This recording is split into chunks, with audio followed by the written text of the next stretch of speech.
घर गृहस्थी के झमेले, नित्य के कर्म और भगवान की प्राप्ति संग संग कैसे हो, इस दुविधा का हल करते हुए शिवानंद स्वामी ने कहा कि अकेले अकेले सत्संग का भान हो जाए, एकांकी सत्संग करना आ जाए तो घर में रहकर भगवान की प्राप्ति सहज में हो जाती है। जय श्री हरि। पूज्य गुरुदेव के चरणों में प्रणाम। सभी नामनिष्ठ साधकों को जय जय श्री सीताराम। राम नाम सो प्रेम बढ़ावे, प्रीति बढ़े सो ही काज उठावे। वृत्ति लीन भई राम के नामा, अब नहीं साधन को कछु कामा। परम पूज्य स्वामी शिवानंद जी की वाणी में इस प्रश्न का समाधान है कि घर के झमेलों के बीच भगवान कैसे मिले। पूज्य स्वामी जी लिखते हैं, कभी कभी संतों के संग का सुअवसर नहीं मिलता सबको। संतों का संग ना मिले इसके लिए सत्संग ना करना ये भी उचित नहीं। यदि संतों का संग मिलने में कठिनाई हो तो संतों की रचनाओं के साथ सत्संग करो। महात्मा के विचार उनकी पोथियों में अंकित हैं, उनके लिखे ग्रंथों में ज्ञान और अनुभव की पर्याप्त सामग्री है। शंकराचार्य के बीच नहीं रह सकते, परंतु उनके विचार और अनुभव में अपना संपर्क कर लो। उनकी रचनाओं को पढ़ो, विवेक चूड़ामणि का अध्ययन करो, सत्संग हो गया। जहाँ साधारण महात्माओं के साथ सत्संग कर उनके व्यक्तित्व का अनुभव स्थापित होता है, वहाँ अकेले अकेले सत्संग करना उन्हीं महात्माओं का संग है। उनके लिखे विचार पढ़ो और सुनो और सुनाओ। आज का जीवन स्वामी जी कहते हैं बड़ा पेचीदा है। अस्तित्व का प्रश्न ही हल नहीं हो रहा तो और तो खबर लेने का समय कहाँ। कब कौन प्रयाग काशी हरिद्वार जाए, किस प्रकार सत्संग हो।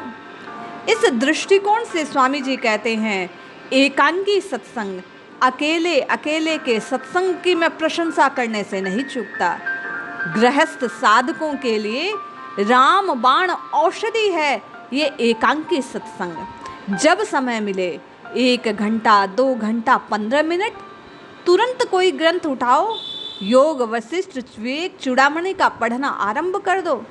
कठिन विषय ना समझ आते हों तो रामायण, महाभारत, मार्कंडे पुराण, स्कंद पुराण, भागवत काव्य ग्रंथ हैं, इनका अध्ययन करो।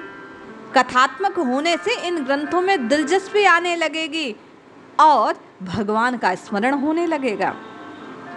यदि साधना में कुछ स्थिति बनने लगी है, प्रकृति विचारात्मक हो उठी है, तो अवश्य योग वशिष्ठ, गीता, पंचदर्शी इनका अध्ययन करो। वेदांत के सूत्रों का चिंतन करो। आज आप और मैं जा नहीं सकते, पर हम तक सत्संग बड़ी आसानी से पहुंच सकता है। पूज्य स्वामी जी कहते हैं अध्ययन और श्रवण करने से मन में उच्च प्रेरणा होगी और सतत भगवान का घर में रहकर स्मरण बना रहेगा। इस प्रकार व्यस्त सांसारिक जीवन में भी महात्माओं के विचारों से सत्संग का अवसर मिलेगा। धर्म ग्रंथ जुटा कर रखो, गीता प्रेस की कुछ पुस्तकें रखो और उनसे सत्संग सुधा का पान करते रहो। होगा क्या? इससे लाभ होगा कि एकांकी सत्संग परमात्मा दर्शन तक पहुंचा देगा। पहले धर्मात्मा व्यक्तियों से संपर्क, फिर उनकी सेवा, फिर संपर्क और सेवा से स्वात्म स्वरूप का ज्ञान, ज्ञानोदय से वैराग्य, विषय पदार्थों की अनासक्ति और परमात्मा में प्रेम। एक एक सीढ़ी चढ़ते जाओगे और भगवान के और अधिक नज़दीक पहुंच जाओगे। पूज्य स्वामी जी कहते हैं स्वामी विवेकानंद ने रामकृष्ण परमहंस का संग किया। हम आप वहाँ नहीं पहुँच सकते, पर उनके ज्ञान को श्रवण कर सकते हैं। ज्ञानदेव को निवृत्तिनाथ का संग मिला, परमात्मा को सर्वत्र व्याप्त देखा। आप और मैं उनके शब्दों को, उनकी वाणी को निरंतर श्रवण करें, अन्य कुछ ना करें। अपनी गृहस्थी संभालते रहें और श्रवण पटु में इस संग को हमेशा स्थापित रखें तो निश्चित आपको लाभ होगा।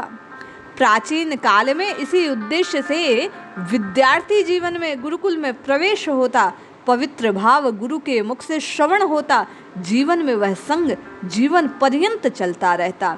महात्माओं के संग का आदेश इसी हेतु दिया जाता है। पूज्य स्वामी जी कहते हैं, घर घर में सत्संग होना चाहिए। रोजाना शाम के समय जब घर में सब हो, सत्संग करो। किसी कमरे में, घर के मंदिर में भगवान के नाम का संकीर्तन करो। आस पड़ोस को निमंत्रित करो। घंटे 2 घंटे गीता, उपनिषद, रामायण, भागवत, योग वशिष्ठ, भजन कीर्तन का आनंद लो। स्वभाव में ये बात बैठ जाएगी और स्वतः सत्संग बना रहेगा। लाभ होगा, संसार की आसक्ति छूटेगी, परमात्मा प्रेम उत्पन्न होगा, आध्यात्मिक विकास होगा, भौतिकता नष्ट होगी, नास्तिकता स्वतः दूर होगी। इस हेतु घर की स्त्रियों को सत्संग का दायित्व देना चाहिए। बालकों को इससे अधिक लाभ होता है। हम आप भी पूज्य स्वामी जी के कहे अनुसार सत्संग के इस एकांगी स्वरूप को जीवन में स्थापित करें। नित्य निरंतर हरिनाम को जिह्वा के अग्रभाग पर स्थापित करते हुए इन महात्माओं के लिखे, इन संतों की वाणी को आप और मैं श्रवण करें, गाएं, सुने और सुनाएं तो अवश्य लाभ होगा। यह आसक्ति छूटेगी और परमात्मा के लिए आपके और मेरे हृदय में प्रेम उत्पन्न होगा। हम आपका बेड़ा पार होगा। इसलिए जपिए, रटिए, पुकारिए, निश्चित लाभ होगा। जय श्री हरि।